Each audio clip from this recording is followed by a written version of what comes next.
아비가일이 다윗을 보고 급히 나귀에서 내려 다윗 앞에 엎드려 그의 얼굴을 땅에 대니라. 그가 다윗의 발에 엎드려 이르되 내 주여 원하건대 이 죄악을 곧 내게로 돌리시고 여종에게 주의 귀에 말하게 하시고 이 여종의 말을 들으소서. 원하옵나니 내 주는 이 불량한 사람 나발을 개의치 마옵소서.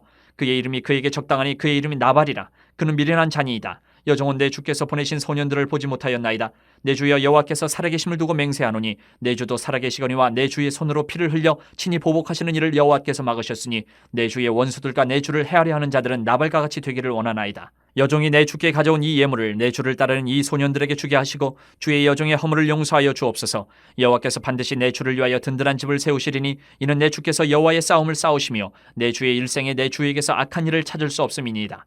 사람이 일어나서 내 주를 쫓아 내 주의 생명을 찾을지라도 내 주의 생명은 내 주의 하나님 여호와와 함께 생명싸개 속에 쌓였을 것이요 내 주의 원수들의 생명은 물매로 던지듯 여호와께서 그것을 던지시리다. 여호와께서 내 주에 대하여 하신 말씀대로 모든 선을 내 주에게 행하사 내 주를 이스라엘의 지도자로 세우실 때에 내 주께서 무죄한 피를 흘리셨다든지 내 주께서 친히 보복하셨다든지 함으로 말미암아 슬퍼하실 것도 없고 내 주의 마음에 걸리는 것도 없으시리니 다만 여호와께서 내 주를 후대하실 때에 원하건대 내 주의 여종을 생각하소서 하니라. 다윗이 아비가일에게 이르되 오늘 너를 보내어 나를 영접하게 하신 이스라엘의 하나님 여호와를 찬송할지로다. 또 네 지혜를 칭찬할지며 또 내게 복이 있을지로다. 오늘 내가 피를 흘릴 것과 친히 복수하는 것을 네가 막았느니라.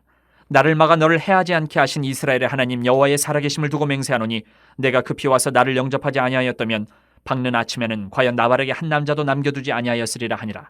다윗이 그가 가져온 것을 그의 손에서 받고 그에게 이르되 내 집으로 평안히 올라가라. 내가 내 말을 듣고 내 청을 허락하노라. 아비가일이 나발에게로 돌아오니 그가 왕의 잔치와 같은 잔치를 그의 집에 배설하고 크게 취하여 마음에 기뻐하므로 아비가일이 밝는 아침까지는 아무 말도 하지 아니하다가 아침에 나발이 포도주에서 깬 후에 그의 아내가 그에게 이 일을 말하며 그가 낙담하여 몸이 돌과 같이 되었더니 한 열흘 후에 여호와께서 나발을 치심에 그가 죽으니라. 나발이 죽었다 함을 다윗이 듣고 이르되 나발에게 당한 나의 모욕을 갚아주사 종으로 악한 일을 하지 않게 하신 여호와를 찬송할지로다. 여호와께서 나발의 악행을 그의 머리에 돌리셨도다 하니라. 다윗이 아비가일을 자기 아내로 삼으려고 사람을 보내어 그에게 말하게 하매 다윗의 전령들이 갈멜에 가서 아비가일에게 이르러 그에게 말하여 이르되 다윗이 당신을 아내로 삼고자 하여 우리를 당신께 보내더이다 하니 아비가일이 일어나 몸을 굽혀 얼굴을 땅에 대고 이르되 내 주의 여종은 내 주의 전령들의 발 씻길 종이니이다 하고 아비가일이 급히 일어나서 나귀를 타고 그를 뒤따르는 처녀 5과 함께 다윗의 전령들을 따라가서 다윗의 아내가 되니라. 다윗이 또 이스라엘 아히노암을 아내로 맞았더니 그들 2사람이 그의 아내가 되니라. 사울이 그의 딸 다윗의 아내 미가를 갈림에 사는 라이스의 아들 발디에게 주었더라. 오늘 본문 말씀에 나오는 2사람을 우리가 특별히 잘 보고 묵상해야 될 것 같아요. 지혜로운 아비가일과 또 다윗의 모습을 보면서 성도, 신부된 성도와 교회의 머리신 예수님에 비교되는 그런 다윗의 형상과 이런 것들을 보면서 영광스러운 교회는 어떤 모습이어야 하는가를 우리가 살피기를 바랍니다. 먼저 아비가일을 보면 23절부터 아비가일은 자기 남편 나발을 치러 올라오는 다윗과 이렇게 중간에 만납니다. 만나자마자 급하게 자기가 타고 오던 나귀 위에서 내려서 땅에 엎드려 다윗에게 절을 합니다. 엎드린 채로 자기 남편 나발의 죄를 자기 잘못으로 돌려요. 자기 잘못으로. 핑계대지 않고. 그리고 계속해서 이 아비가일은 남편 나발이 원래부터 불량스럽고 미련한 자니까 이런 사람의 이런 행동을 신경 쓰지 말라, 개의치 말라 이렇게 이야기를 다윗에게 합니다. 그러면서 아비가일은 계속 다윗 앞에서 자신을 낮춰요. 이런 아비가일의 모습을 본 다윗의 반응을 보십시오. 그냥 그렇게 분노하고 나발 가문의 모든 남자들은 다 죽이겠다고 칼을 차고 올라오던 다윗의 마음이 그 아비가일의 겸손함과 그 부복함에 그냥 녹아내려서 사라져버려요. 그 분노가 사라져요. 아비가일은 다윗이 죄를 범하지 않도록 겸손한 태도로 막아선 거예요. 죄를 범하지 않도록. 우리도 마찬가지입니다. 교회 공동체 내에서 사랑하는 다른 지체들이 죄에 빠져들려고 할 때 그냥 너 그러면 죄 지으면 지옥 가 이게 아니고 아비가일과 같이 온유하고 겸손한 태도로 권면할 수 있어야 돼요. 안타깝지만 우리 재건교회 가운데 그렇지 못한 일들이 참 많아요. 지체가 죄를 범하지 않도록 막는 거는 맞는데 그 방법적인 문제에서 많은 실수를 해왔어요.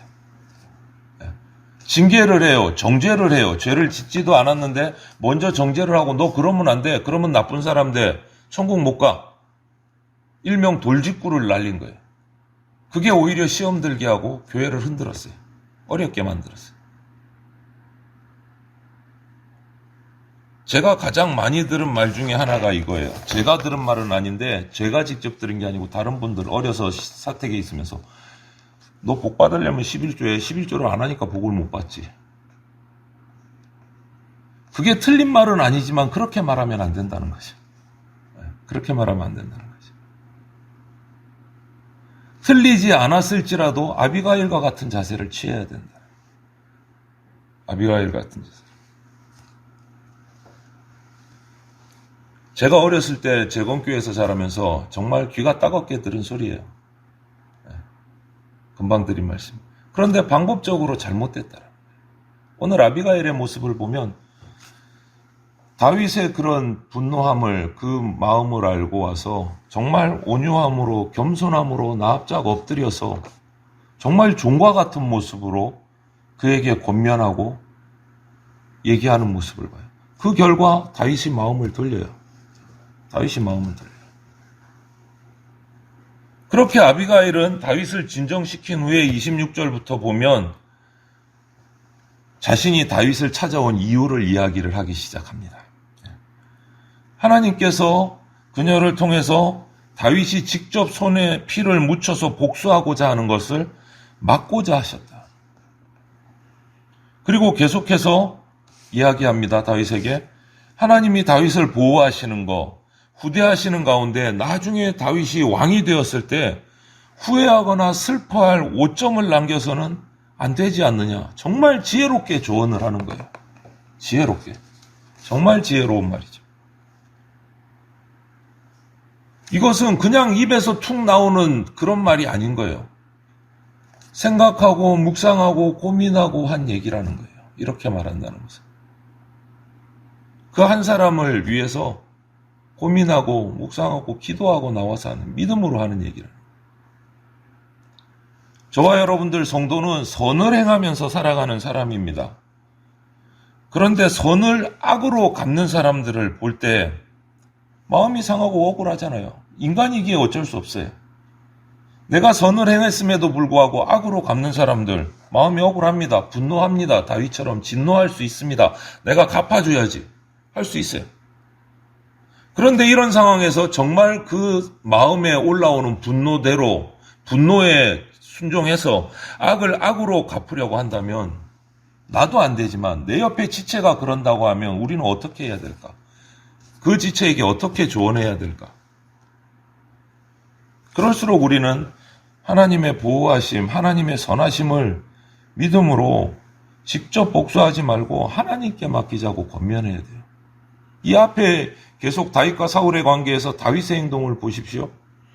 그가 분노하지 않았을 때 하나님께 물었을 때의 행동은 악을 선으로 갚는 행동이었어요. 복수는 하나님께 철저하게 맡기고 자신의 하나님 앞에서의 도리를 지키는 모습이었어요. 그것을 권면해야 된다. 권면해야 된다. 다윗은 이런 아비가일의 겸손하고 지혜로운 조언을 듣자 그의 말을 받아들입니다. 받아들여요. 그리고 하나님이 아비가일을 보내셔서 자기가 직접 악을 행하는 것을 막으셨다라고 말을 하면서 하나님을 찬양하고 아비가일의 지혜도 칭찬을 하는 모습을 보여줍니다. 32절부터.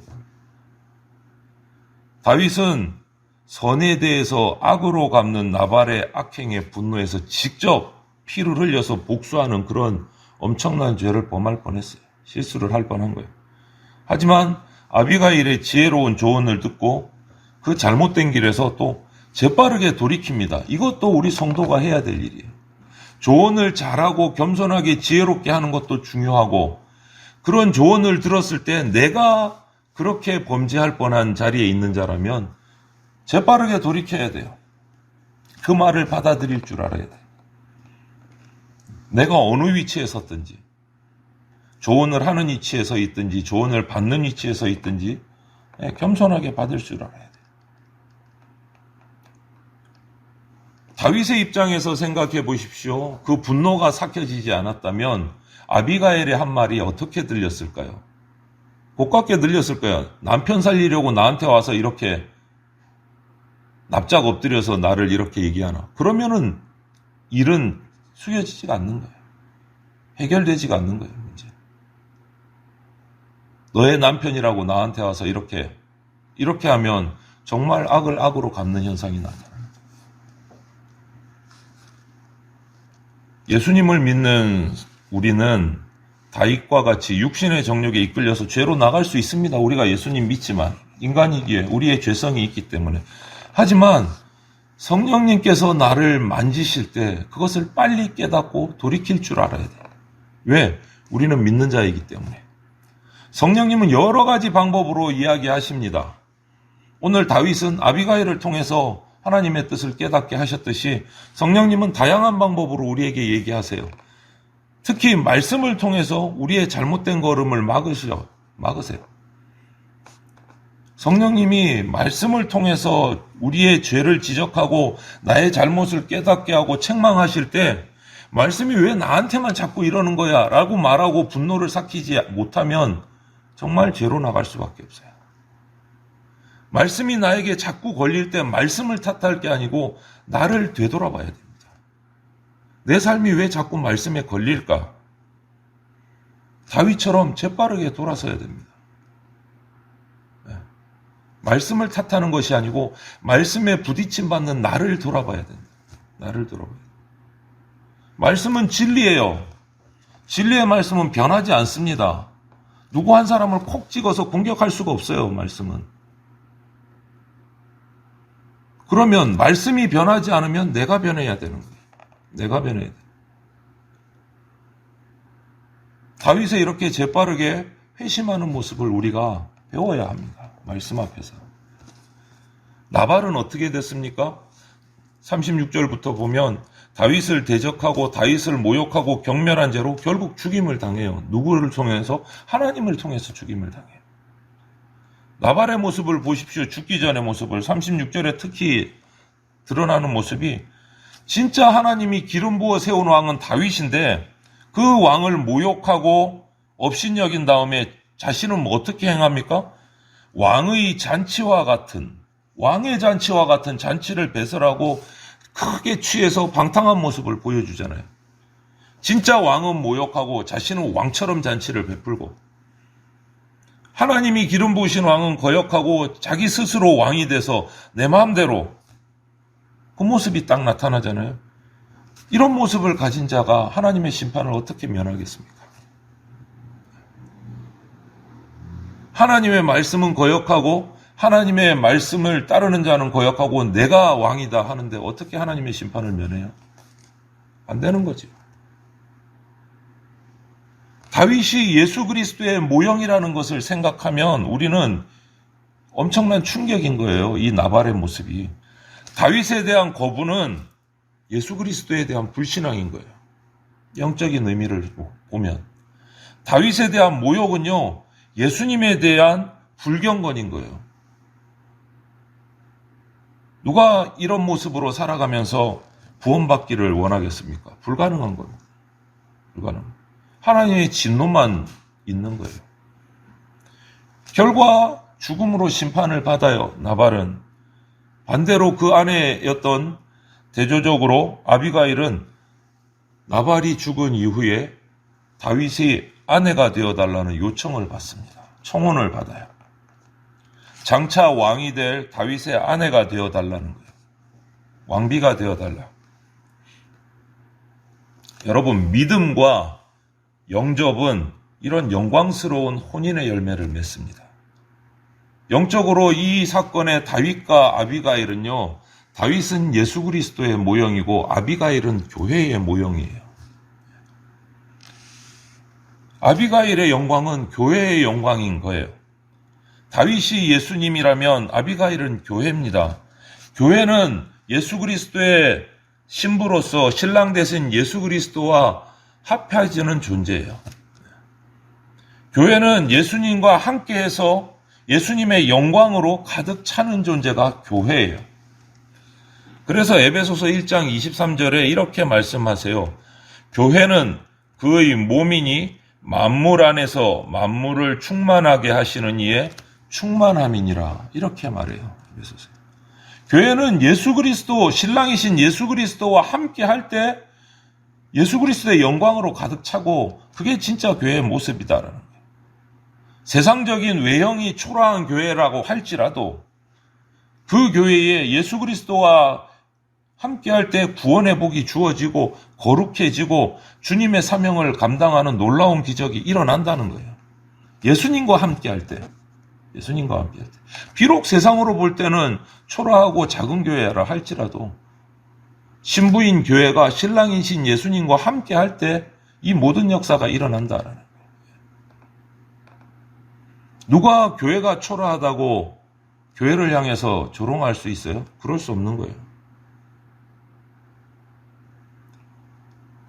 아비가일은, 교회로 상징되는 아비가일은 어떻게 해서 이런 영광스러운 자리에 설 수 있습니까?